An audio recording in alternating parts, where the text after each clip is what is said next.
Hello, everyone. My name is Bobbie Collies. I'm the Vice President of Strategic Distribution at Grange.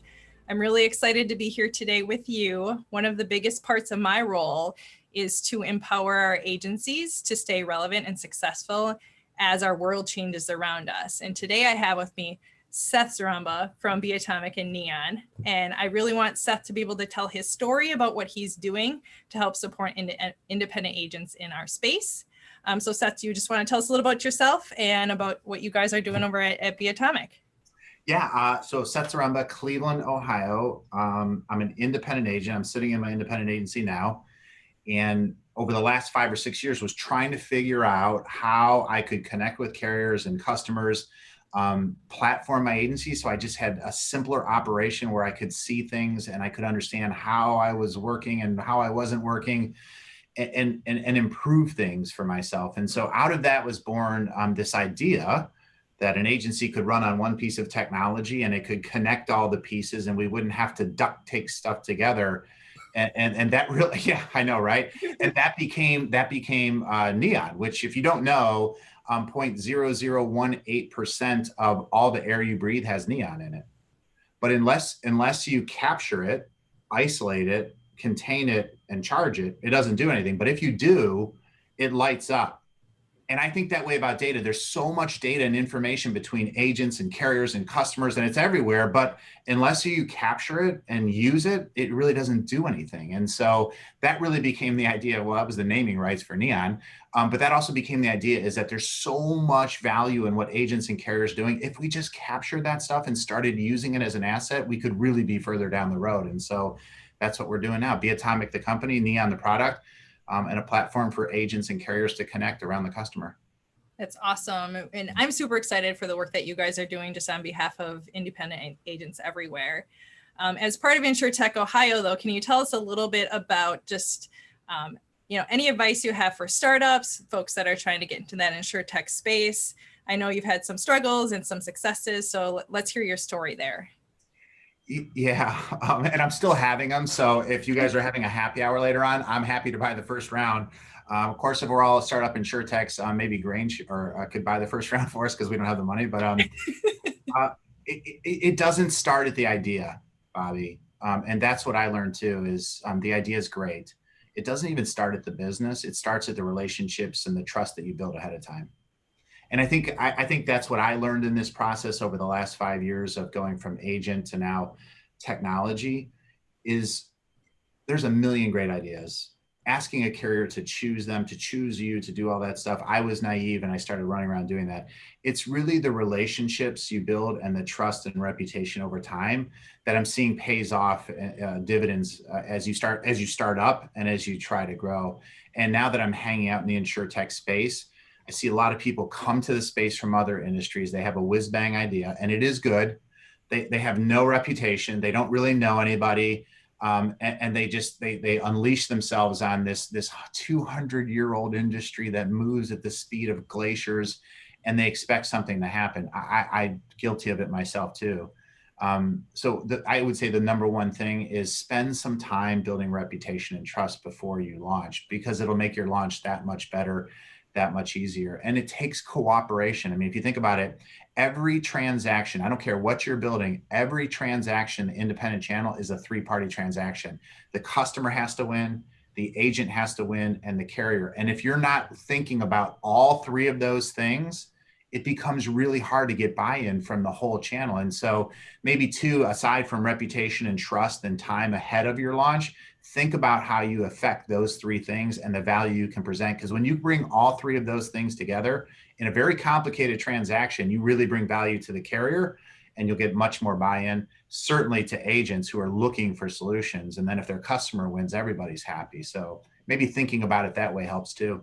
Absolutely. Absolutely. So I think one of the other things too that startups deal with are the daily struggles, right? And how have you kept yourself motivated and your team motivated as you're moving through some of these big hurdles or these big, running into a wall a few times? Talk about how are you staying resilient? How are you going to work every day and gritting through those tough times? Because I know there's been some tough times for you guys. Yeah, there always are, right? And I think if you're an InsurTech founder or you're like me, Your business like Zinc is on the line. Your house is on the line. Your reputation's on the line. Your cars are on the line. Any liquid assets you have are probably long since gone.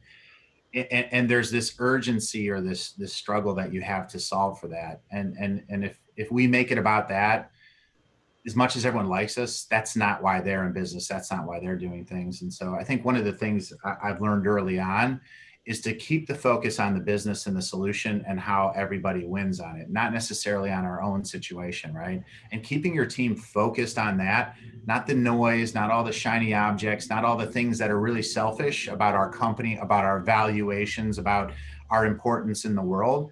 Keeping it focused on the solution is really important, because if you do that, then that really starts to solve all the other problems and guarantee that if you start at those things and put those pressures on the business, you sound like that guy, so to speak, that's just like really motivated by self-interest or your own set of problems. And so I think that's one of the biggest things I've learned in this process too, patience. Whatever your business plan is, double it in terms of time and in terms of money, right? Because it just takes a lot of buy-in, and that goes back to that first part. And I've had to take my humble pie over the last 5 years on this particular project of getting 8 carriers to listen to me and take me seriously, you know. And I think there's a little bit of a bias if you're like an agent, because you're coming in and you don't have skinny jeans and a cool beard, and you're just like, but I'm your distribution force, and I'm actually using and doing the products. And so overcoming some of these biases about where we come from is something that I've had to struggle with. And two, you know, I think getting agents to understand the value of what you're doing is hard. I mean, it took me, I can't tell you how many slide decks and presentations I had to go around talking to agents. And it feels like for an InsurTech that those are wasted, maybe low value things in the moment. Oh, I could be doing 100 other important things. I'm telling you, you can't short circuit the circuit. You have to be putting in the work with the carriers. And I struggled with that having another business. You have to be putting in the gaining the respect of agents.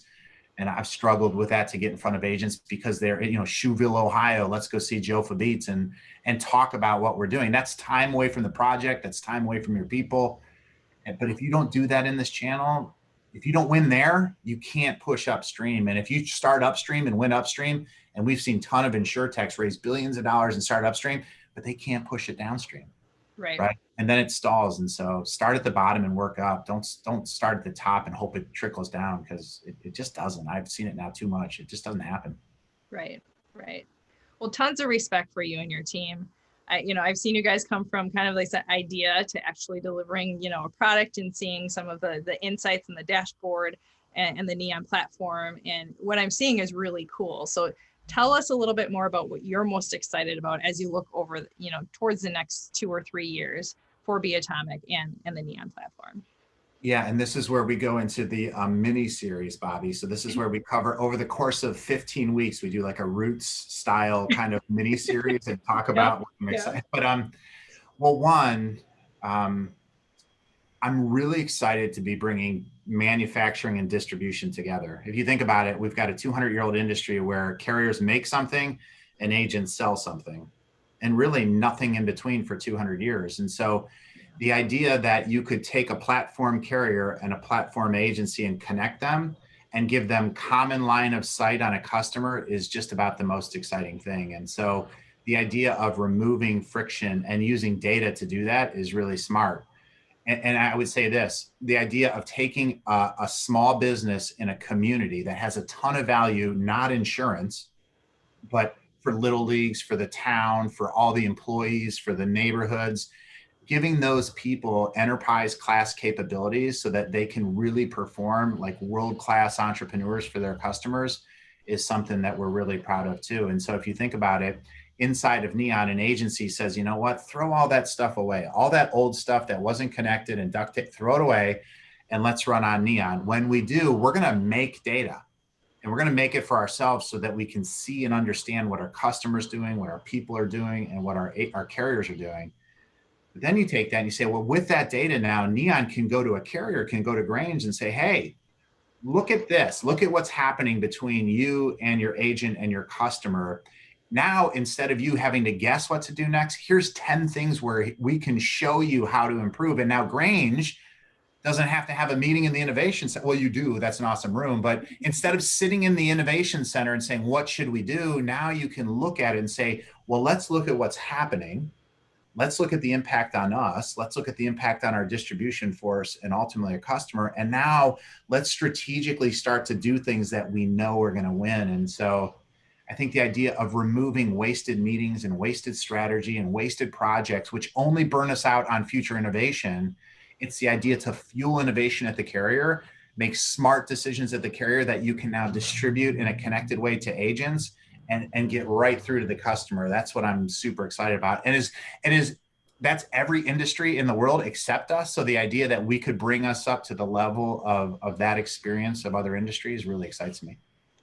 I'm extremely excited for all the things that you just talked about, just having data insights, access to information that we didn't have before, and being able to take that and synthesize it with all the data we have on the carrier side and make better business decisions and form more informed strategies. And I just can't tell you, just that the possibilities are endless. And I think we're just starting to scratch the surface. So yeah, and I think too, and to other InsurTechs that might be watching this, come with me. So here's what I would say. All of us InsurTechs are going to carriers and agents saying adopt, adopt, adopt, adopt. Could we just stop that for a second? We don't need more tools. Like Grange doesn't need another whiz bang, and neither does Zinc, my agency. Like we have enough tools. Let's pause for a moment. Let's think about what's really happening here.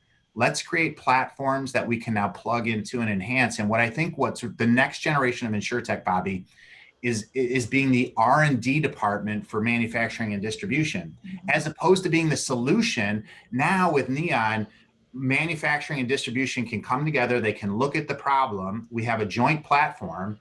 And now we can use InsurTech as it should have been all along, which is our research and design. Hey, innovate for us, plug in for us, give us resources, solve this problem for us. And so the idea that we could do that together and finally make InsurTech what it should be, which is the awesome innovation wing that we're all missing, that's super exciting to me. And the fact that you guys are doing it and support that, man, that makes you guys special too.